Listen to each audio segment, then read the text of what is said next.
कराची के इलाके पहलवान गोट में गुज़श्ता रात दो ग्रुप्स के दरमियान तसादुम में बच्चे और खातून समेत 4 अफराद जख्मी हो गए थे। मुश्तल अफराद ने एक कार और 5 मोटरसाइकिलों को आग लगा दी।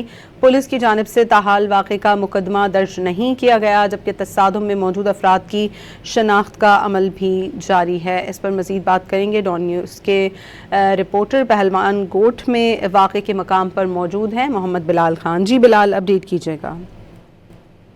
जी बिल्कुल, देखिए मैं इस वक्त मौजूद हूँ पहलवान कोट के अंदर, जहाँ पर गुज़श्ता रात दो ग्रुपों में तसादुम हुआ था और डंडों और लाठियों से बच्चा और खातून समेत 4 अफराद जख्मी हुए थे, जबकि मुश्तल अफराद की जानिब से एक गाड़ी को मुकम्मल तौर पर आग लगाया गया था और साथ साथ जो मोटरसाइकिलें खड़ी थी वो भी जल गई थी। मेरा कैमरामैन आपको दिखाएगा कि देख सकते हैं कि ये वो गाड़ी है जिसको मुश्तल अफराद की जानिब से आग लगाया गया था और ये मुकम्मल तौर पर जलकर खाकसर हो गई, जबकि इसके साथ जो है मोटरसाइकिलें भी खड़ी थी। ये देखी जा सकती है कि तकरीबन 5 ये मोटरसाइकिलें हैं जो कि मुकम्मल तौर पर जलकर तबाह हो चुकी हैं। इस तमाम तर वाक़े के बाद पुलिस की भारी नफरी इस मकाम पर पहुंची थी और पहुंचने के बाद मुश्तल अफराद पुलिस को देखकर फरार हो गए थे। पुलिस हुकाम की जानिब से ये बताया गया है कि एक प्लॉट है, उसका तनाज़ा जो है वो कई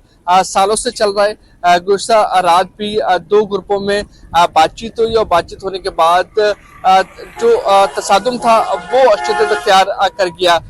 दोनों जो ग्रुप्स हैं वो प्लॉट की मलकियत जाहिर करते हैं और ये बताते हैं कि हमने 30 से 40 साल कबल प्लॉट लिया था, जबकि जो बिल्डर है वो भी ये कहता है कि मैंने सालों कबल जो है वो प्लॉट लिया था, लेकिन दोनों जो है इस प्लॉट पर मलकियत का इजहार तो कर रहे हैं, लेकिन जो पुलिस हुकाम है उनकी जानिब से बताया गया है कि जो तमाम तर प्रॉपर्टी के पेपर्स हैं वो वेरिफिकेशन के लिए दिए गए, जबकि जो मुश्तल अफराद हैं जिनकी जानिब से जो है ये गाड़ियों को आग लगाई गई, शदीद हवाई फायरिंग की गई और बच्चा और खातून समेत जो 4 अफराद जख्मी हुए, इस तमाम तर मामले पर अब मुकदमा दर्ज किया जाएगा और तहकीकात की जाएंगी।